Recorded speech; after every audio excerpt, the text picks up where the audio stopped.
આગામી દિવસોમાં ગુજરાતમાં નગરપાલિકા અને મહાનગરપાલિકાની ચૂંટણી યોજાવાની છે। તમામ રાજકીય પાર્ટીઓએ તડામાર તૈયારીઓ પણ શરૂ કરી દીધી છે। આ વખતે ગુજરાતમાં નગરપાલિકા અને મહાનગરપાલિકાઓમાં પણ ત્રિપાંખીયો જંગ ખેલાઈ શકે છે।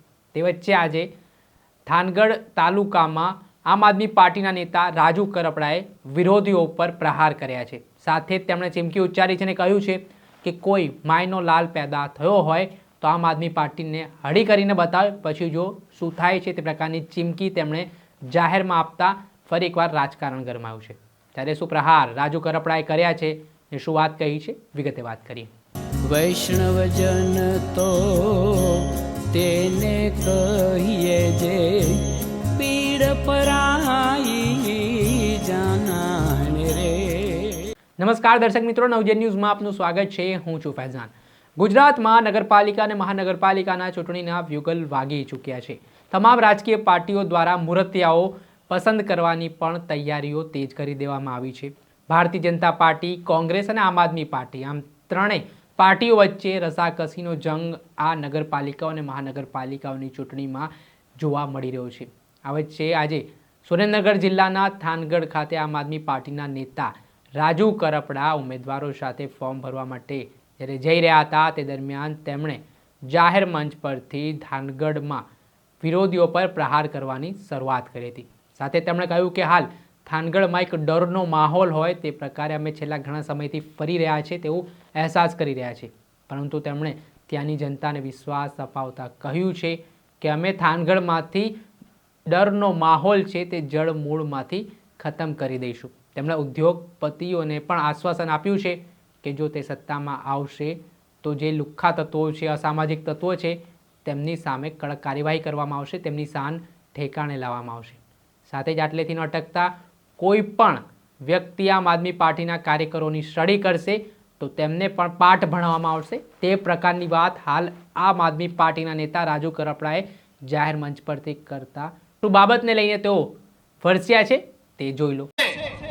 પણ સૌથી મહત્વની વાત, જે થોડા દિવસથી અમે થાનગઢમાં ફરીએ છીએ તો અમને જે જાણવા મળ્યું, લોકો પાસેથી માહિતી મળી કે ભાઈ અહીંયા તો ડરનો માહોલ બહુ છે। આવું સાંભળ્યું છે તમે? ડરનો માહોલ બહુ છે। અમે થાનગઢના લોકોને કહેવા આવ્યા છીએ કે ડરના ડોક્ટર અમે છીએ, જડમૂળથી ખતમ કરી દેવાની જવાબદારી અમારી। થાનગઢની અંદર ઉદ્યોગપતિઓને કહીએ છીએ કે લુખાગીરી નામથી બંધ કરી દેવાની જવાબદારી લેવા માટે આવ્યા છીએ। અહીંયા 30 વર્ષથી ભાજપના નેતાઓએ જે ભ્રષ્ટાચાર કર્યો છે એને ઉજાગર કરવા આવ્યા છીએ। એની સાથે મહત્વની વાત કરું, એક પણ માયનો લાલ પેદા થયો હોય તો આમ આદમી પાર્ટીના કાર્યકર્તાની હોળી કરીને બતાવે। અહીંયા જેટલા પણ નેતા નેતુડિયું છે આ તમામને વિનંતી કરીએ છીએ, અમે કોંગ્રેસ વાળા નથી, માપમાં રહેજો।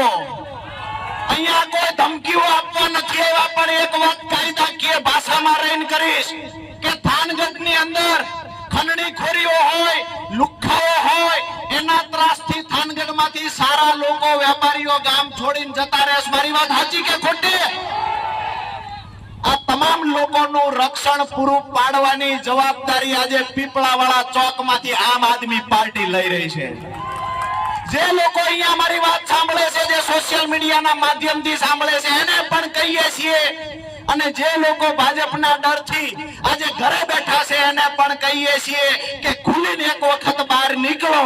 આ રાજુ કરપડાની જવાબદારી છે તમારી સામે ઊંચી આંખ કોણ કરે છે જોવાની।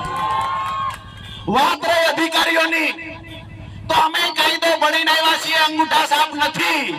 અધિકારીઓને નમ્ર વિનંતી કરીએ છીએ કે ચૂંટણીની અંદર એક પણ આમ આદમી પાર્ટીનો ઉમેદવાર એની મીટિંગ, એના કાર્યક્રમોને ડિસ્ટર્બ કરવાની કોશિશ ન કરતા, નહીતર તમારી હાથ પેઢી યાદ રાખશે તમે કોની હોળી કરી હતી। બાકીની વાતો જે છે કે અહીંયા જે લોકો મોટી મોટી માઇનિંગની ખાણો ચલાવે છે, જે લોકોએ ભ્રષ્ટાચાર કરીને આ જ રોડ ઉપર આગળ બંગલા કર્યા છે, મારી વાત સાચી કે ખોટી? આ જ રોડ ઉપર આગળ જાવ એટલે બંગલાઓ દેખાય છે આપણને। તો આ તમામ ભ્રષ્ટાચારીઓને કહીએ છીએ તમારો કાળ બનીને આમ આદમી પાર્ટી થાનગઢમાં આવી છે.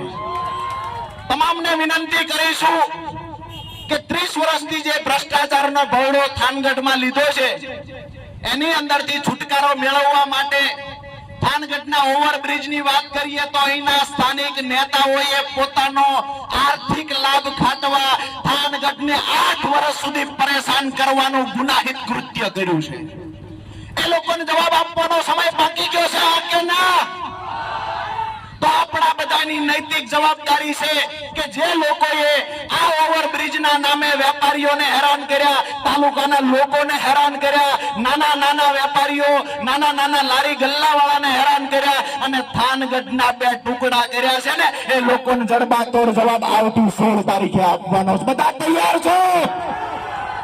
બીજી મહત્વની વાત, હાલ આમ આદમી પાર્ટીના નેતા રાજુ કરપડા તેમનું આક્રમક નિવેદન હાલ સામે આવ્યું છે અને તેમણે જે થાનગઢમાં અસામાજિક તત્વો હોય જે ગેરકાયદેસર રીતે લોકોને હેરાન પરેશાન કરતા હોય તેમને પણ ચીમકી આપી છે. સાથે જ ભારતીય જનતા પાર્ટી ઉપર પણ તેમણે ભ્રષ્ટાચારના આરોપ કર્યા છે અને તે ભ્રષ્ટાચારને ઉજાગર કરવા માટે આવી રહ્યા છે તે પ્રકારની વાત પણ તેમના દ્વારા કરવામાં આવી રહી છે. સ્વાભાવિક છે, ચૂંટણીનો માહોલ છે, આરોપ પ્રત્યે આરોપ જોવા મળી રહ્યા છે નેતાઓ વચ્ચે, જબરજસ્ત આના કારણે રાજકારણ પણ ગરમાયેલું જોવા મળી રહ્યું છે. ત્યારે આગામી સમયમાં જોવું રહ્યું કે જનતા જનાર્દન છે તે કોના ઉપર જીતનું કળશ ઢોળે છે. દર્શક મિત્રો, અત્યાર સુધીમાં બસ આટલું. આવા નવા વિડીયો સાથે આપણે માહિતગાર કરતા રહીશું, એટલે નવજીવન ન્યૂઝની ચેનલને આપ લાઇક કરી લો, સબસ્ક્રાઇબ કરી લો અને શેર કરવાનું ભૂલતા નહીં. વૈષ્ણવજન તો તેને કહીએ જે પીડ પરાઈ.